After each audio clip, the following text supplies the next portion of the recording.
प्रिय विद्यार्थियों, मैं डॉक्टर इकबाल।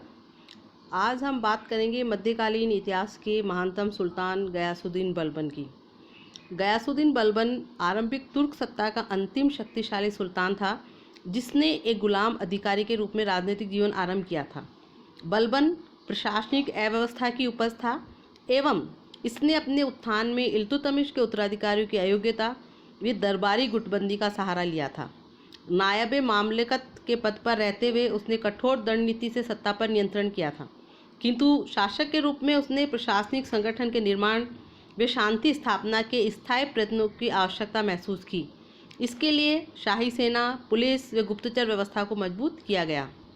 केंद्र व एकता के प्रशासन में विद्यमान विद्रोही अमीरों को नियंत्रित किया गया। इसके अंतर्गत वजीर के अधिकार न्यूनतम कर दिए गए, एकता के स्तर पर ख्वाजा की नियुक्ति की गई एवं नायब के पद को समाप्त कर दिया गया।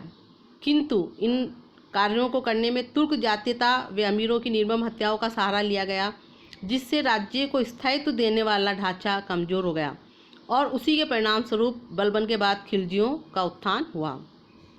तो अब हम बात करते हैं सुल्तान गयासुद्दीन बलबन का प्रारंभिक जीवन कैसा था उसके बारे में। तो सुल्तान बलबन का वास्तविक नाम बहाउद्दीन था।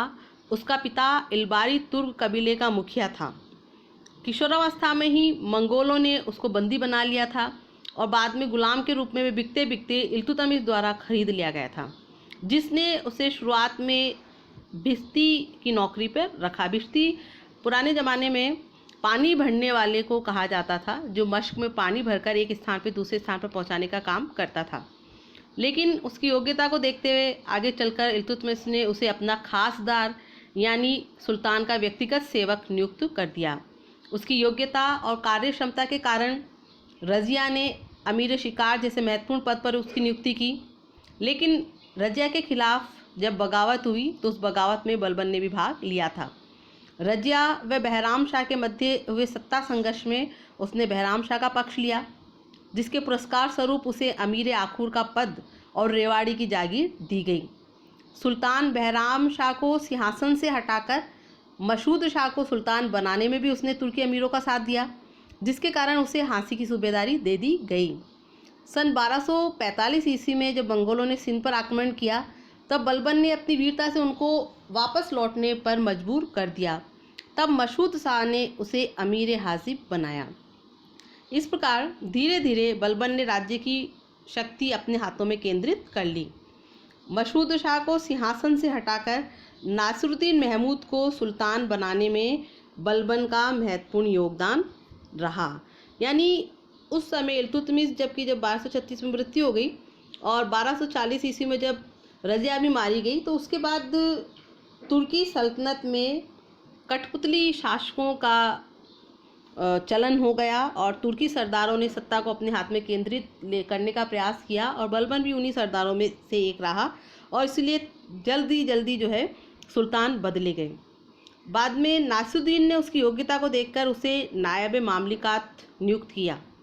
1249 ईस्वी में बलबन ने अपनी स्थिति मजबूत करने के लिए अपनी पुत्री का विवाह नासिरुद्दीन सुल्तान से कर दिया। तब सुल्तान ने उसे उलूग खां की उपाधि से अलंकृत किया। इसके बाद अप्रत्यक्ष रूप से हम देखते हैं कि प्रभु सत्ता बलबन के हाथों में आ गई।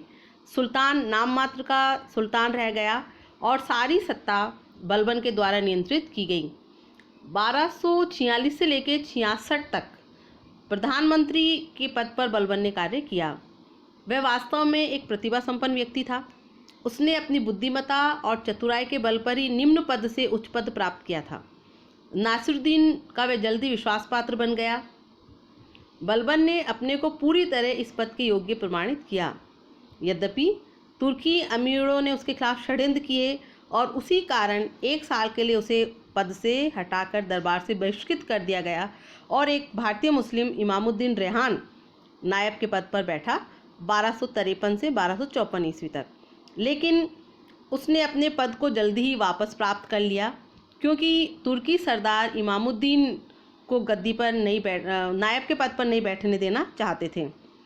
इसके बाद में बलबन के जो आगामी 10 साल है, उन 10 वर्षों में तक जो है उसने विरोधी अमीरों का दमन किया, जो उसके सुल्तान बनने में के मार्ग में सहायक बाधक सिद्ध हो सकते थे। इस काल में बलबन विशेषाधिकार से युक्त था।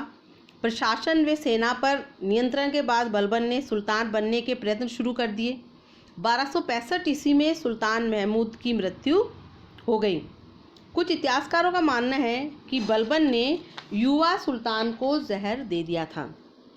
जैसा कि फरिश्ता लिखता है कि बलबन ने इल्तुतमिश के वंश के दूर पास के सभी संबंधियों को समाप्त करवा दिया, लेकिन आधुनिक इतिहासकार इस तथ्य को सही नहीं मानते हैं। सामान्यतः ऐसा माना जाता है कि बलबन ने नासिरुद्दीन के साथ किसी प्रकार का षड्यंत्र नहीं किया। नासिरुद्दीन की मृत्यु सामान्य बीमारी से हुई। चूँकि नासिरुद्दीन के कोई पुत्र नहीं था, तो ऐसी स्थिति में बलबन, जिसने 20 वर्षों तक नायब के रूप में राज्य की सेवा की थी, उसका उत्तराधिकारी बना। नासिरुद्दीन महमूद इल्तुतमिश के वंश यानी शमशी वंश का आखिरी सुल्तान था। यानी बलबन ने जो 20 साल का समय है 1246 से 1266 तक नायब के रूप में यानी वजीर के रूप में काम किया। पूरी सत्ता उसके हाथों में थी और ऐसी स्थिति में उसने मंगोलों के आक्रमण को विफल किया, राज्य में तुर्की सरदारों के विद्रोहों का दमन किया और साथ ही जो राजपूत राज्य स्वतंत्र होने का प्रयास कर रहे थे उनको भी रोकने का प्रयास किया। और दिल्ली के आसपास जो मेवातियों या डाकुओं के जो हमले हो रहे थे उनके विद्रोह को भी उसने कुचलने का पूरा प्रयास किया। यानी बलबन ने अपने प्रधानमंत्रित्व काल में काफ़ी उल्लेखनीय सफलताएं हासिल की।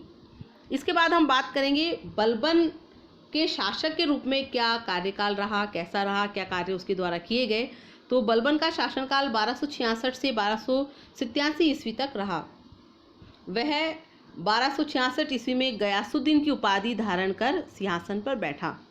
प्रोफेसर सतीश चंद्र लिखते हैं कि बलबन के तरीके अक्सर निर्मम और अवांछनीय होते थे, पर इसमें संदेह नहीं कि उसके सत्तारोहण के साथ एक शक्तिशाली केंद्रीकृत शासन का युग आरंभ हुआ।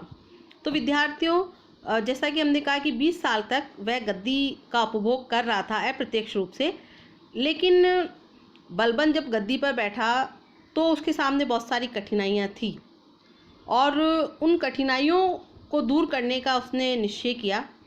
और उसकी जो कठिनाइयाँ हैं उसकी हम बात करेंगे तो सबसे पहली उसकी कठिनाई थी तुर्की सरदारों का विरोधी रुख।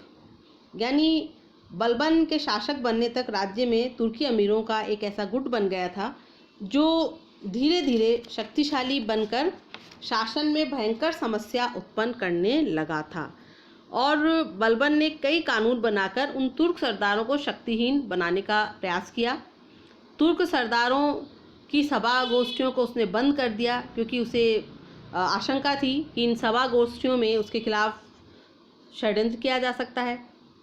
सरदारों को परस्पर वैवाहिक संबंध स्थापित करने में भी सुल्तान की अनुमति लेना जरूरी हो गया, क्योंकि सुल्तान यहाँ भी ये सोचता था कि सरदार अगर पारस्परिक विवाह संबंध स्थापित करेंगे तो उनकी जब रिश्तेदारी बढ़ेगी तो भविष्य में वो उसके खिलाफ एकजुट हो सकते हैं और विद्रोह कर सकते हैं, और वो इस चीज़ से बचना चाहता था। तुर्की सरदारों पर नज़र रखने के लिए उसने गुप्तचर विभाग की भी स्थापना की। इसके बाद सुल्तान की एक और कठिनाई थी, वो थी सुल्तान की शक्ति और प्रतिष्ठा की पुनर्स्थापना करना।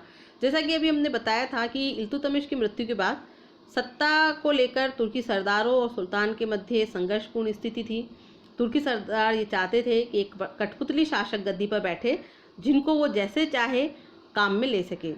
ज़ियाउद्दीन बर्नी इस संदर्भ में लिखता है कि सुल्तान नासिरुद्दीन के शासन के अंतिम समय में सुल्तान की प्रतिष्ठा पूरी तरह समाप्त हो चुकी थी। जनता के हृदय में न तो सुल्तान का भय था और न सम्मान। अतः बलबन के सामने जनता के मन में सुल्तान का भय व सम्मान उत्पन्न करना सबसे महत्वपूर्ण कार्य था।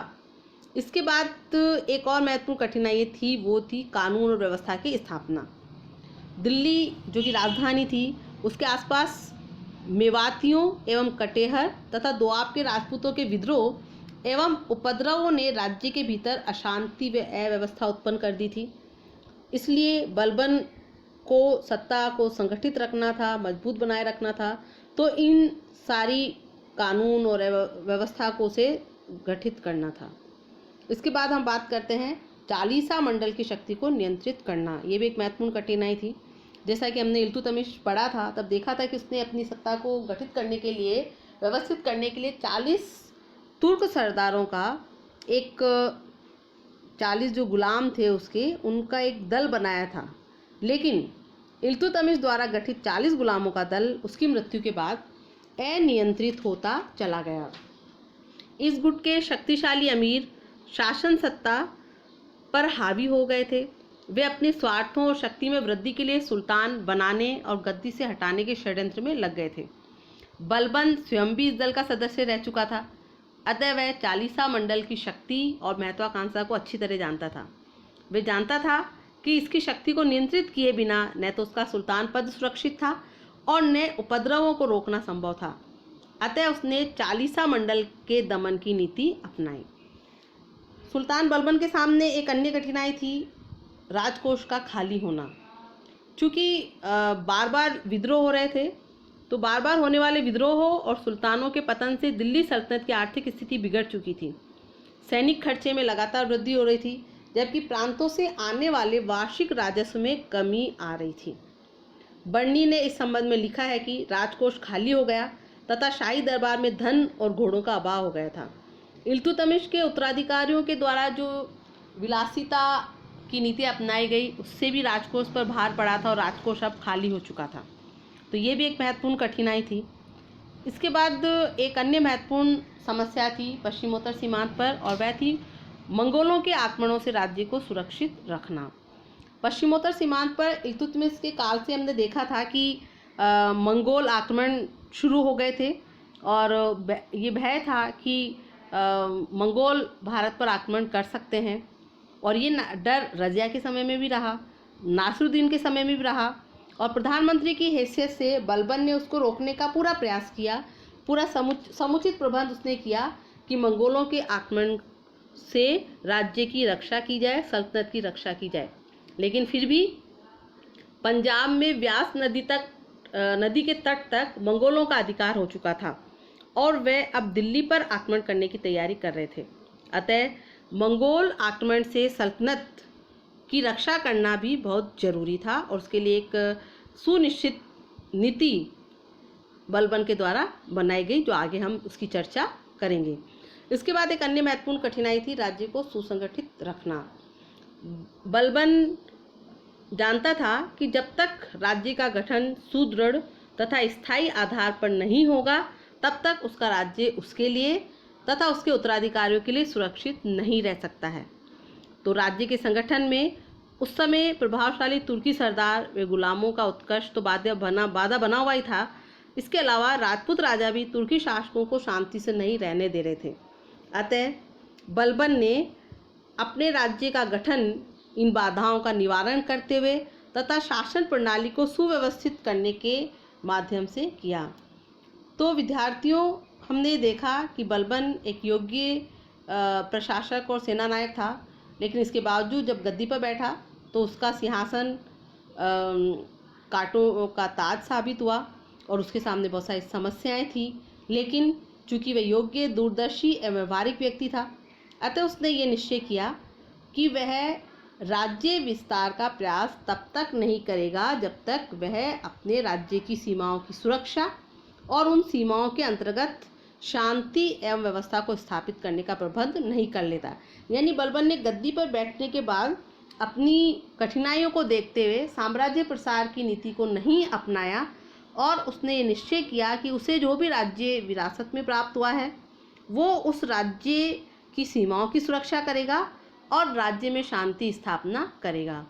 तो इस प्रकार हम देखते हैं कि बलबन के सामने बहुत सारी कठिनाइयाँ थी। हमने देखा कि प्रधानमंत्री के रूप में एक शुरुआत में वो एक गुलाम रहा, फिर धीरे धीरे बढ़ता बढ़ता जो है सुल्तान पद पर वो पहुंच गया और ये सारा उसकी योग्यता की वजह से ही हुआ। अब बलबन ने अपनी कठिनाइयों का निवारण किस प्रकार किया और उसका राजत्व का सिद्धांत क्या था, उसकी सैन्य संगठन क्या था, गुप्तचर व्यवस्था की क्या थी, इसकी चर्चा हम अगले व्याख्यान में करेंगे। विद्यार्थियों, आपको निश्चित ही ये सब चीज़ें समझ में आ रही होंगी। तो आपके जो भी सुझाव हैं वो आमंत्रित हैं। धन्यवाद।